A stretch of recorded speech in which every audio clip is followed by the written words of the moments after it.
Hello guys, by the way guys, meron naman akong katanungan na sasagutin. So, bali, babanggitin ko yung mga pangalan, kung sino yung merong tanong dito na hindi ko pa nasagot.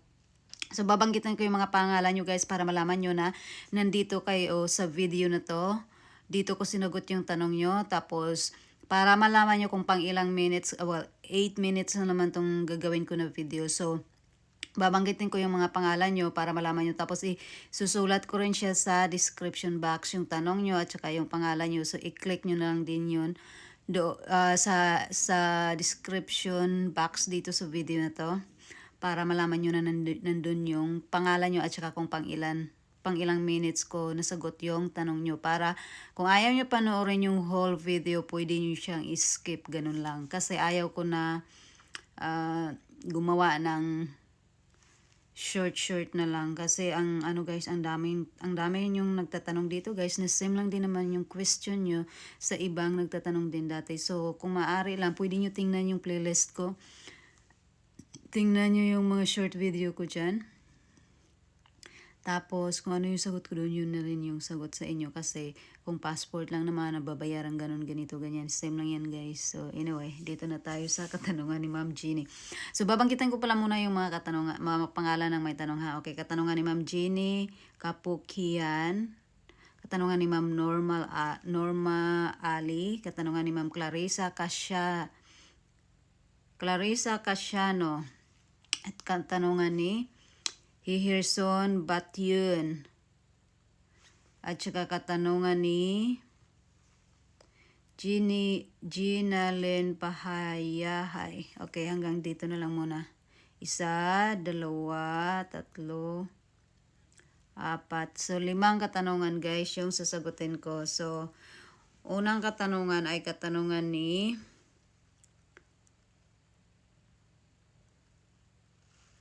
Gina Len Pahayahay. So, basahin ko muna ha. Sabi niya, Ma'am, under po ako sa company expat na nasa kanila po ang passport ko. Makukuha ko ba yung passport ko kahit hindi ko matapos ang kontrata? Sabi ni company, makukuha ko daw kung magbayad ako. Pakisagot, ma'am. Salamat po. Okay. Ma'am, kung ano yung kasunduan nyo, saan ba kayo? Nasa Pinas ba kayo? So, ganito yun. Kung meron kayong pinirma sa agency, no? Tapos, merong na process na yung agency tapos sila yung nagbayad. Karapatan po ng agency na singilin kayo sa mga nagastos nila. Yun nga sinasabi ko, hingan nyo sila ng resibo. So, ang tanong mo kung makukuha mo pa yung passport mo, yes, makukuha mo yan as long as gusto mong kunin kasi ikaw yung may karapatan yan at saka hindi nila pwedeng gamitin yan para panakot or para i-hold yan, para ipatubos sa inyo. Against the law po yan. So, kung kayo yung may-ari ng passport. Guys, paalala lang, hindi ako lawyer pero nagsisearch din ako sa, may mga batas din tayo dyan, di ba? Mayroong bagong batas about sa passport. Na kapag hinuhold nila at napatunayan yan, yung passport na pinapatubos or basta napatunayan na hinuhold nila, maaari silang magmulta ng milyon at saka maaari silang makulong. Mga ilang years ba yun? 6 or mga 12, mga ganun. Basta basahin ko mamaya ulit ito. So, kung kayo yung may-ari ng passport, huwag kayong matakot na kunin yan. Kasi, kung hindi nyo ilalaban yan, walang mangyayari. Ganun lang yun. So, Ma'am Jeannie Lynn, sana nasagot ko yung katanungan mo. Pero kung meron ka pang ibang katanungan, just comment below lang, okay? Kunin nyo po yung passport nyo kasi kayo po yung mayroong karapatan. Pwede po kayo mag-complain diretso sa, kung malapit kayo sa munisipyo, pumunta kayo ng PAW, humingi kayo doon ng advice sa lawyer. Kasi libre naman po yung mga lawyers sa PAW, di ba?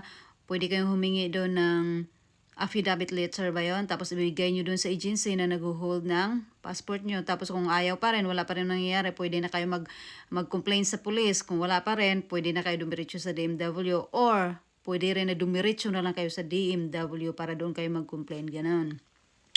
Okay, ma'am, sana nasagot yung katanungan mo. Pero kung meron ka pa ibang katanungan, just comment below lang. Okay, dito naman tayo sa katanungan Hiherson. Sabi niya, possible pang ipagamit nila sa iba yung passport ko. Hindi kasi ako tumuloy kasi parang hindi legit yung agency nila kaya nag-back out ako. Hindi nila binigay sa akin ang passport ko. So, kunin nyo po yung passport nyo kasi passport nyo yan eh. So, ang dami. Diyos ko, ang dami ko nang ginawang ano dito eh.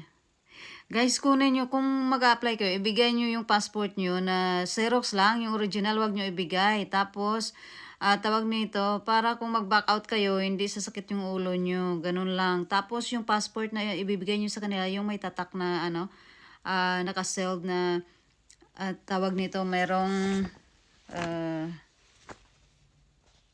kalimutan ko na tawag nun. Basta yung, pag nag-ano ka sa, papatatakan mo dun sa lawyer o ito yung kumbaga parang legit, magiging legit na. Nakalimutan ko, sunod lang natin i-discuss.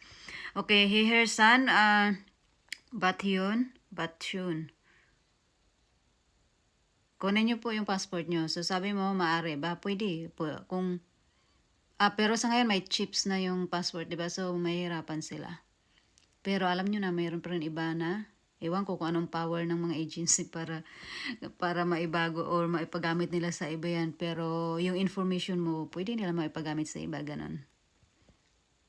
Ay, ewan. Kaya dapat, kung meron kayong mga original passport, original papers, dapat kinukuha nyo talaga yan sa agency kung ayaw nyo na tumuloy, ganun. Kung maipapagamit nila, kung mukha mo na yung nakalagay doon, mahihirapan sila maipagamit sa iba, ganun.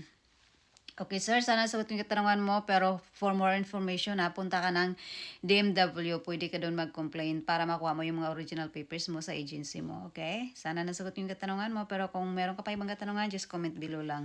See you, have a good day. So, dito naman tayo kay Ma'am Clarissa Casiano. Sabi niya, tanong lang po, back out po ako, natapos ko lang medical, wala pa naman akong PIDOS. So, ano po yung tanong nyo? Ako po, ma'am, nag-back out. Medical pa lang po ako natapos. Wala pa naman ako PIDOS at wala pa ako. Guys, hindi ito tanong yung Ma'am Clarissa, ano po yung tanong nyo? Kasi yung tanong nyo dito parang nagsasabi ka lang. So, pwede naman kayo guys mag-back out. Yun nga yung sinasabi ko.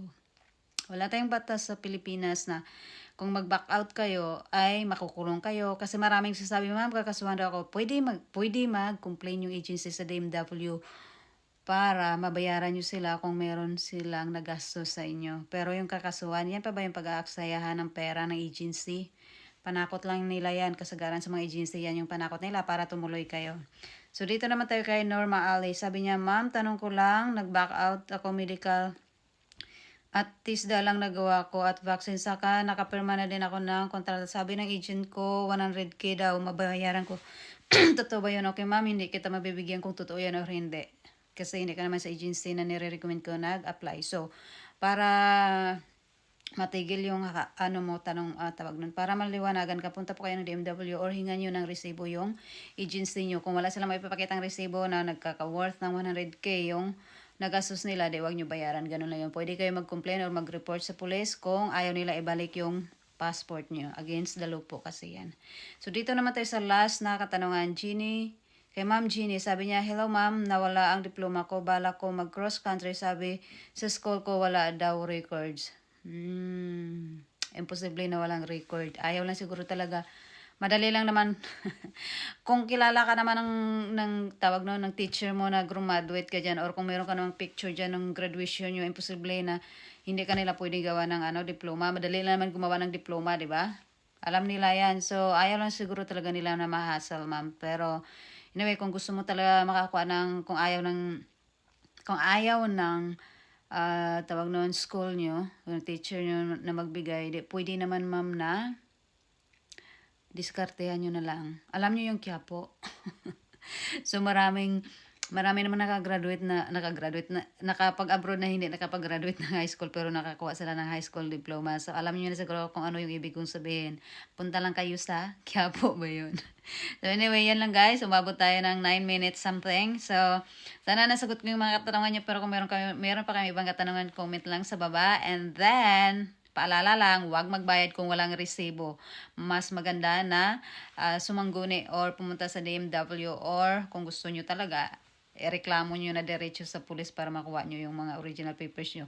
Kayo po ang may karapatan ng passport nyo. Kung meron man na gastos yung agency, bayaran nyo, ganun lang. So, in legal way, bayaran kung merong nagastos. Kung wala, huwag magbayad. Huwag magpa-auto or huwag magpa-scam sa mga agency, ganun. Okay? See you. Have a good day guys. Bye-bye.